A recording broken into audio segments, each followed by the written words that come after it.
જે પણ દીપડાઓ અમારા વિસ્તારમાં આજે ખૂબ હેરાનગતિ છે. 14 લોકો પર હુમલા કર્યા છે હમણાં જ.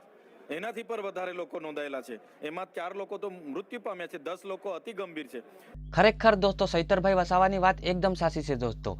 હમણાં અમારા ધાનપુર તાલુકાની અંદર દુધામળી ગામે એક બેન ઉપર દીપડાએ હુમલો કર્યો, જ્યાં માથામાં ઈજા પહોંચાડી. પછી ગામના લોકોએ ભેગા થઈને દીપડાને મોંમાંથી બેનને છોડાવી.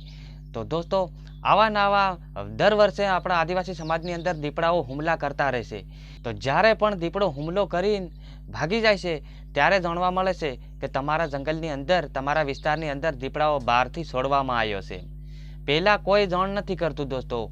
પહેલાં કોઈક જાણ કરતું હોય કે તમારા વિસ્તારની અંદર દીપડાઓ છોડવામાં આવ્યા છે તો લોકો સાવધાન ન રહે, પણ પહેલાં કોઈને ખબર જ નહીં હોય અને અચાનક દીપડો હુમલો કરી નાખે છે અને પછી જાણ કરે છે કે અમારા જંગલની અંદર દીપડો છોડવામાં આવ્યો છે.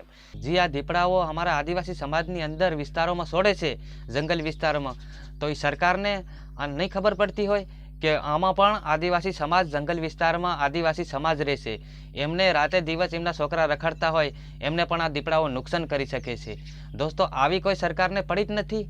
તે જ્યારે આવે ત્યારે આવા દીપડાઓ છોડી દેશે અને પાછા જાણ કર્યા વગરના. કોઈ બી શહેરમાંથી કે અમારા આદિવાસી સમાજની અંદર જો દીપડાઓ છોડો છે તો એ પહેલાં તમારે ફોરેસ્ટ ખાતાવાળાને જાણ કરવી પડે, પણ અથવા છોડવો જ નહીં. કેમ કે અમારા દાહોદ જિલ્લાની અંદર કે રતનમહાલની અંદર અમારા બધા જંગલ વિસ્તારો છે, એમાં ઘણા બધા દીપડા છે, પણ અમારા ગામના જે દીપડા રહ્યા છે ને એ કોઈ નુકસાન કરતા નથી.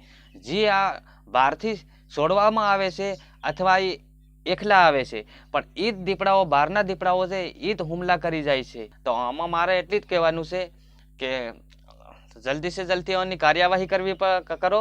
અને કોઈક જો દીપડો આના ગામમાં આવ્યો છે એમ ધ્યાન પડે તો એમને તમારે તરત પાંજરું લાવીને એને પાંજરામાં રાખો, પાંજરું મૂકો, એનું બંદોબસ્ત કરો. કેમ કે આવી રીતના ચોમાસાની અંદરથી પણ અમારા આદિવાસી ભાઈઓ ખેતી કરે છે તો બીતા નીંદવા પણ જાય છે અને બીતા રાડ કાપવાનું ન થાય. તો એમાં મન બિચારા મકઈનો મોલ પકવે છે આદિવાસી પહાડી જંગલોમાં, એ પણ મન કરીને પકવીને ખાય છે.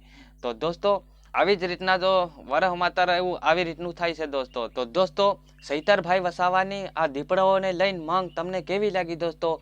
વિડીયો સારો લાગ્યો હોય, તમને ગમે હોય તો આ વિડીયોમાં આદિવાસી ભાઈઓ જરૂર કોમેન્ટ કરજો. કેમ કે તમારા ભલા માટે આ સૈતરભાઈ વસાવા રાતને દિવસ મહેનત કરે છે અને રાતે દિવસ ખડા રહે છે દોસ્તો.